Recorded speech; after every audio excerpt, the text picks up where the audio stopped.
les amateurs de bonnes affaires vont-ils se déplacer en nombre dans les magasins? Pas si sûr, car les soldes ont démarré en pleine canicule et la fast fashion propose déjà des soldes permanents avec des prix cassés toute l'année. Mais députés et sénateurs sont bien décidés à faire le tri dans les dressings. L'Assemblée nationale a adopté. Les députés ont adopté hier un texte qui vise à enrayer l'essor de l'ultra fast fashion, la mode ultra jetable, peu soucieuse de l'environnement. Le secteur textile représente près de 10% des émissions mondiales de gaz à effet de serre. Certaines plateformes mènent en ligne plusieurs milliers de nouvelles références par jour. Chaque seconde, l'équivalent d'un camion de vêtements est enfoui ou brûlé quelque part dans le monde. Le texte dans les tuyaux depuis 2 ans doit être encore adopté par le Sénat lundi prochain. Il prévoit l'interdiction de la publicité ou encore un bonus-malus environnemental à la grande satisfaction du ministère de la Transition écologique. Cette industrie détruit notre santé en fabriquant nos vêtements à partir de produits nocifs qui se retrouvent au contact de notre peau à chaque fois qu'ils sont portés et qui polluent nos eaux à chaque fois qu'ils sont lavés. Mais des députés de gauche, à commencer par les écologistes, se sont abstenus lors du vote. Ils pointent un texte en demi-teinte qui ciblerait les plateformes asiatiques en épargnant des entreprises européennes notamment. Au fil des réécritures, sous le poids des lobbies, l'ambition initiale du texte a été considérablement réduite. Il ne s'attaque qu'à une partie du problème. Des Zara, H&M, Primark, Uniqlo ne sont pas devenus des modèles de la mode durable. Alors comment la France peut-elle concrètement freiner l'ultra fast fashion? Shein, dont l'implantation au BHV à Paris a fait un flop, et l'autre géant chinois Temu, continueront-ils à vendre autant? Faut-il repenser nos modes de consommation et toute l'économie du prêt-à-porter? On va voir ce que nos 3 invités répondent à cette question. Pierre-François Lelouette, bonsoir, coprésident de l'Union française des industries de la mode. Vous considérez que cette loi n'est pas une loi contre la Chine, mais contre le modèle de l'ultra fast fashion, cette mode ultra jetable.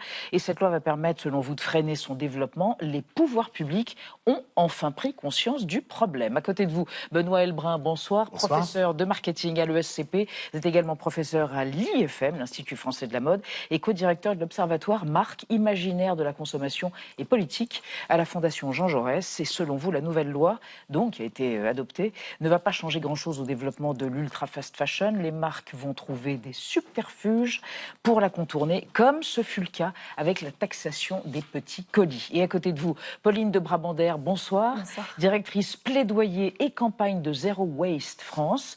Selon vous, les consommateurs sont en permanence incités à surconsommer des vêtements avec des promotions permanentes. Il faut encadrer ces incitations et ça ne concerne pas que les marques d'ultra fast fashion.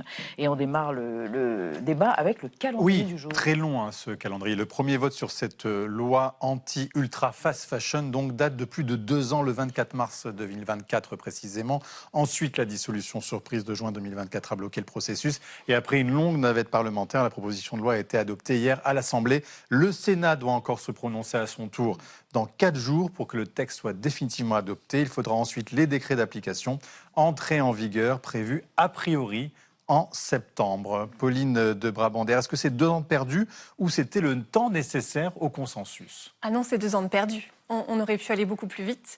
Et nous, ONG, avec la coalition Stop Fast Fashion, on a passé notre temps à demander la mise à l'agenda de ce texte, qui avait une ambition initiale, qui était vraiment de cibler toute la fast fashion. Et entre-temps, il a vraiment perdu de son ambition dans les 2 ans qui se sont passés. Pierre-François Lelouette, vous direz la même chose ou vous dites, bon, il fallait qu'on arrive à ce consensus-là, donc ça a pris le temps que ça a pris? Non, 2 ans de perdu, 5 gouvernements, une dissolution, tout ça a pris beaucoup trop de temps. Pendant ce temps, les géants de l'ultra fast fashion ont cessé de se développer. On a heureusement en France pris le taureau par les cornes et on a la chance d'avoir un gouvernement qui a pris la mesure de l'ampleur du sujet avec toutes ces taxes et ces amendes qui ont touché les géants de la mode ultra express. On peut vraiment s'en féliciter. Et enfin, cette loi arrive. Il faut vraiment remercier les parlementaires. C'est une initiative parlementaire. Oui. Alors, on va précisément évoquer ce qu'il y a dans cette loi et évoquer avec vous, Anna, la définition juridique précise de ce qu'est la mode ultra jetable, la mode ultra express, enfin l'ultra fast fashion. Oui, cette définition, elle repose sur 2 critères cumulatifs. D'une part, le volume de vêtements et de chaussures mis sur le marché. Et en l'occurrence, Shein est directement visée avec ses 7000 nouvelles références chaque jour. Et d'autre part, l'autre critère, c'est un coefficient de réparabilité calculé à partir du prix du vêtement rapporté à son coût de réparation. Je prends un exemple, un jean acheté sur Temu à 17 €, eh bien, sa réparation est estimée entre 15 et 35 € pour une poche ou une couture, ce qui veut dire que réparer coûte plus cher que racheter ce même jean pas cher. C'est donc un article à faible coefficient de réparabilité. Et il y a aussi un bonus-malus écologique. Oui, les entreprises vertueuses qui soutiennent la mode durable pourraient bénéficier d'un bonus sous forme de prime, mais nous n'avons pas plus de précision à ce stade. Et à l'inverse, les entreprises d'ultra fast fashion se verront appliquer un malus à partir du 1er septembre 2026 sur le principe du pollueur-payeur, malus qui pourra aller jusqu'à 50% du prix hors taxe dans la limite de 10 € par pièce. Autre exemple, donc, Shein pourrait payer une pénalité de 6 € sur cette robe à 12 €, et cela pour l'intégralité de ces articles achetés et livrés en France. Au total, selon le ministre du Commerce Serge Papin, cela pourrait représenter une pénalité de 100 millions d'euros. Benoît Heilbrun, est-ce que ce malus, en fait, il peut vraiment faire peur à ces marques et les freiner véritablement dans leur développement? Alors, faire peur, je ne crois pas, parce que je crois que rien ne leur fait peur. Par contre, je pense que c'est un argument rédhibitoire, parce que là, on bascule dans un autre système de prix et on rentre dans un autre univers concurrentiel. Donc, effectivement, ça peut être un argument très impactant. Est-ce que 10 €, par exemple, c'est dissuasif pour un consommateur? Est-ce que c'est pas la même chose que pour les petits colis, 2 €? On se disait, finalement, c'est pas si dissuasif. Je pense que c'est dissuasif parce que, d'une certaine façon, ces marques-là, elles résolvent une contradiction à laquelle sont confrontées un certain nombre de familles, qui est que il faut habiller les enfants. On a un imaginaire autour de la nouveauté, il faut être à la mode et dans le vent, etc. Et puis en même temps, il y a des problèmes budgétaires. Donc, encore une fois, le succès d'une marque, pour moi, c'est toujours la capacité à résoudre une contradiction culturelle. Et là, on est au cœur du sujet. Qu'est-ce que vous en dites à propos de ça, à propos de... Je pense que 10 €, c'est énorme, surtout quand ça se cumule avec une taxe petit colis à 2 €, avec un droit de douane à 5 € maintenant qui va se mettre en place en Europe aussi. Mais pardon, ils ont trouvé des voies de contournement, par exemple, sur les petits colis, ça passe par la Belgique. Là, il n'y aura pas de voie de contournement, vous pensez? Écoutez, moi, je pense que ce qui est très important, c'est que maintenant, on a un éventail de solutions. On a développé en France tout un arsenal qui fait quand même que leur vie est beaucoup plus compliquée aujourd'hui qu'elle ne l'était. Et comme elle est plus compliquée, c'est beaucoup plus cher pour eux de développer leurs opérations en Europe. Et ça, c'est quand même une très bonne nouvelle. Ça va redonner de l'oxygène au marché et aux marques européennes. Et on en est tous vraiment ravis. C'est pas la même chose. Et c'est nécessaire parce que les détaillants et les marques européennes sont dans une situation critique. Ça fait 15 ans que le marché de la mode baisse en France. Donc il faut se le redire. Malheureusement, les arbitrages budgétaires de nos concitoyens ne sont pas favorables à la mode. Et en revanche, les volumes explosent à cause de ces acteurs de l'ultra fast fashion. Donc 43 vêtements achetés par an par citoyens français. Sont-ils portés, ces vêtements? Non, ils sont même jetés directement. Et ça a explosé à cause de Chine et tout ça? Bien C'était sûr, pas le cas avant. Bien sûr. Ça a explosé à cause de Chine, en particulier, et pas que, et de tous les concurrents, les Temu, les My Little Little Chic, les AliExpress, etc. Donc l'explosion des volumes, elle est principalement due à tout cela, avec des conséquences absolument terribles, pas simplement sur le plan économique pour les marques françaises, mais aussi sur le plan social et sur le plan environnemental. Moi, je ne vais pas forcément être d'accord avec cette partie-là, mais pour nous, en fait, l'explosion des mises en marché, c'était bien avant l'ultra fast fashion. La fast fashion traditionnelle a déjà transformé le marché de la mode depuis 30 ans, 40 ans. Avec des marques comme Zara, H&M, voilà, pour les nommer. Voilà, on peut en citer quelques-unes, mais dans les faits, ces acteurs-là ont déjà délocalisé les emplois de production, ont fait appel à la délocalisation dans des conditions parfois désastreuses. Il y a eu des enquêtes de Decathlon, sur Decathlon, dans Disclose par exemple, qui montraient les conditions de travail. Ce genre de choses, ça a déjà été transformé. Aujourd'hui, l'ultra fast fashion ne fait que amplifier ce phénomène parce qu'ils vont plus vite, parce qu'ils ont recours à l'intelligence artificielle. Enfin, il y a plein de raisons. Mais dans les faits, en fait, quand on regarde les chiffres entre 2014 et 2024, avant même l'arrivée vraiment pleinement sur notre territoire de l'ultra fast fashion, on avait déjà plus 40% de mise sur le marché en 10 ans. C'est pas uniquement l'ultra fast fashion. Et juste avant que vous réagissiez sur le bonus écologique.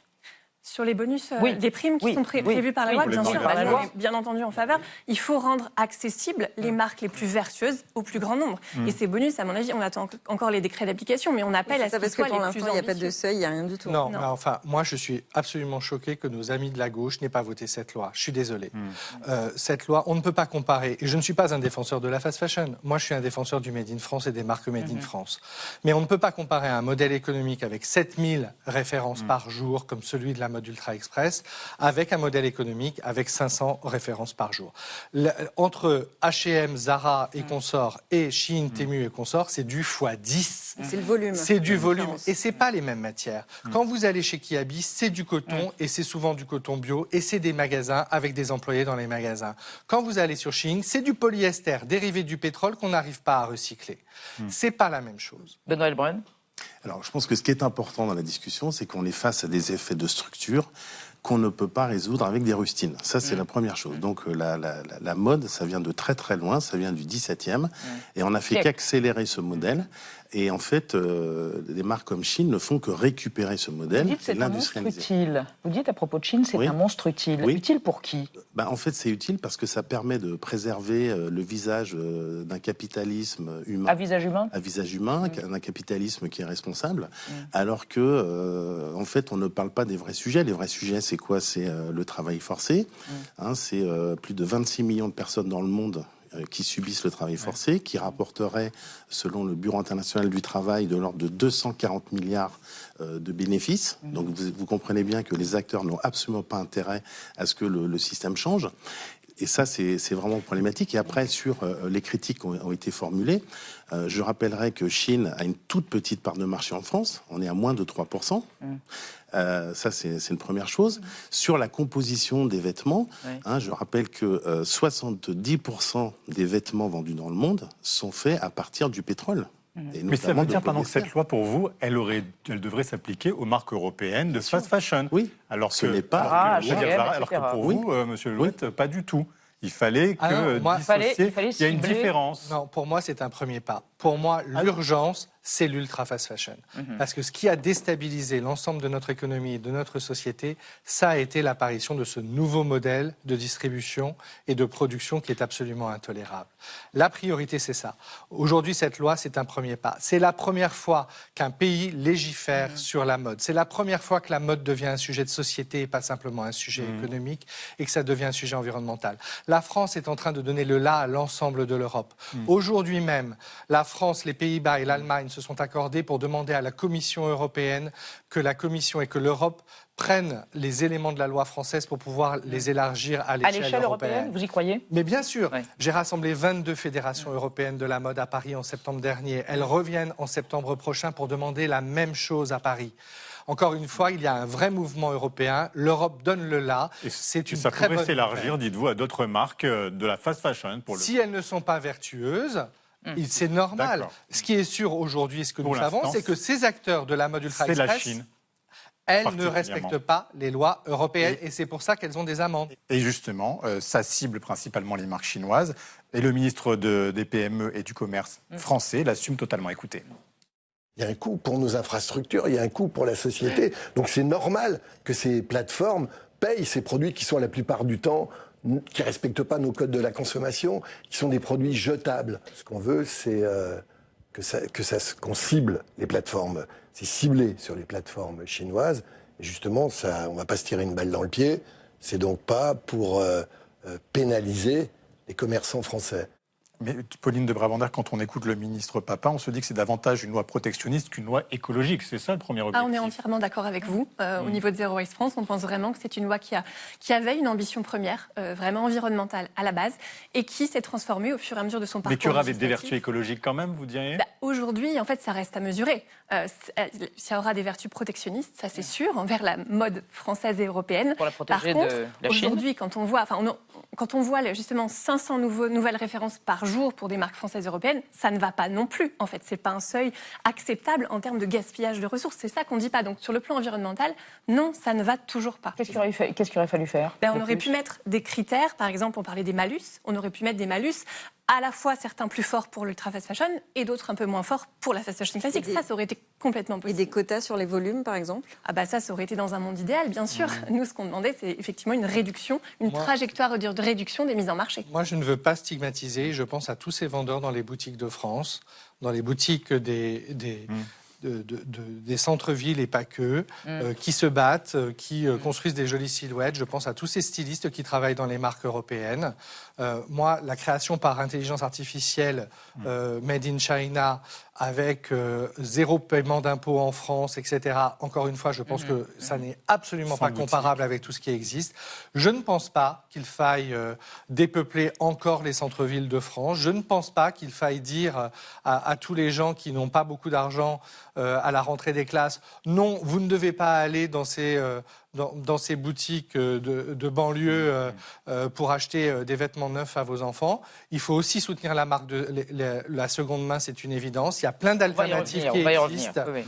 Encore une fois, voilà. Mais alors, il va loin quand même cette proposition de loi, puisqu'il y a une interdiction de la publicité qui est prévue, y compris par les influenceurs, comme cette jeune femme qu'on voit sur TikTok avec près de 800 000 followers et qui fait la publicité avec référence à la pluie des vêtements de produits de Chine, France. Est-ce que alors ça pourrait, Benoît Heilbrun, être retoqué par l'Europe parce qu'on irait un peu trop loin dans des attaques contre la libre concurrence. Est-ce que la publicité, c'est un facteur important pour lutter contre la fast fashion et l'ultra fast fashion? C'est un facteur important, certes. Est-ce que ça pourrait être retoqué? Je n'en suis pas sûr.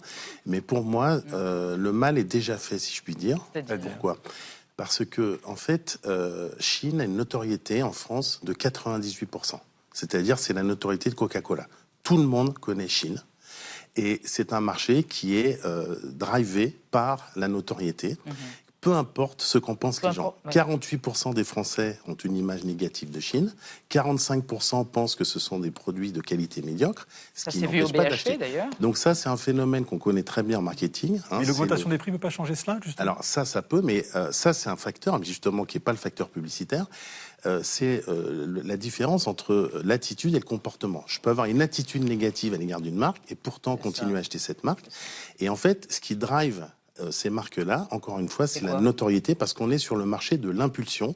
Quand on achète des biscuits, des chewing-gums, il faut être dans l'ensemble de considérations, c'est-à-dire l'ensemble des marques que les consommateurs pensent acheter. De marketing qui nous parle. Et donc le mal est fait parce que après qu'on ajoute ou pas du contenu, ça va pas changer grand-chose, parce que ce qui compte, c'est la présence à l'esprit, la disponibilité mentale. Ça veut dire, Pauline de Brabander, qu'il fallait aller plus loin et interdire carrément Chine et l'accès à ces sites-là?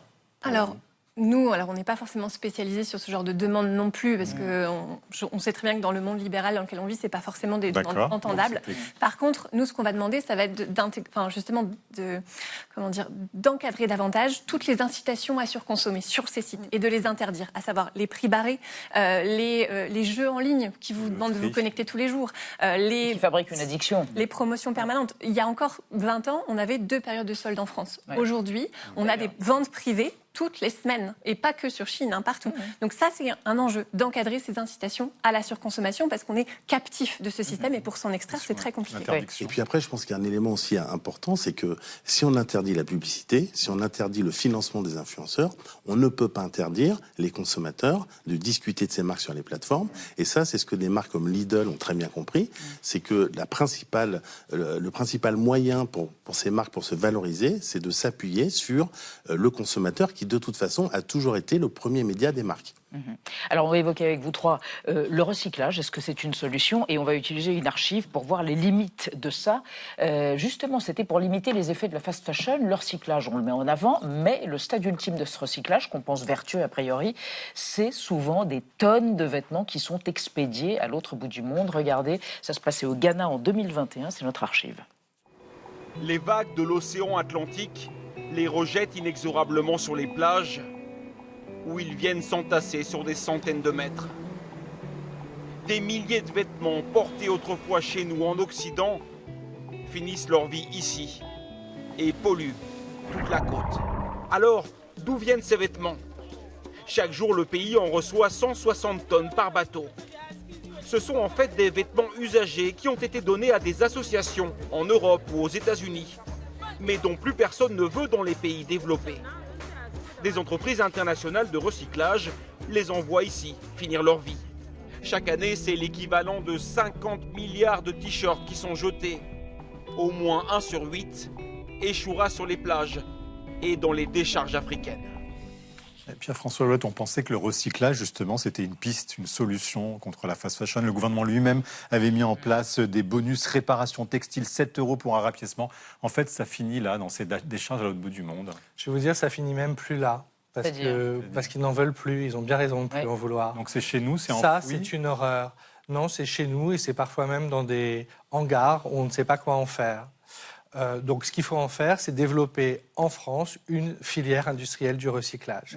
Et c'est ce à quoi Refashion, qui est notre organisme de collecte et de recyclage, sert.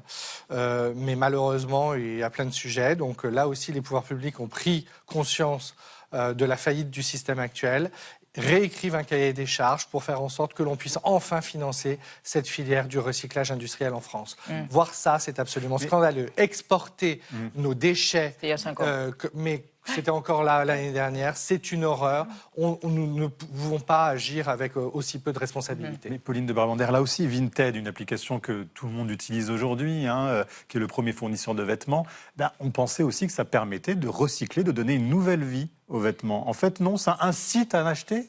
Alors, il y a les deux, mais effectivement, ça permet en partie de réemployer une partie des vêtements, mais ça permet aussi de donner une excuse pour racheter les nouveaux, forcément, puisqu'on se débarrasse de l'ancien. Mais ce qui pose question, c'est en fait la qualité aussi des vêtements. C'est-à-dire qu'aujourd'hui, on a une perte de qualité des vêtements.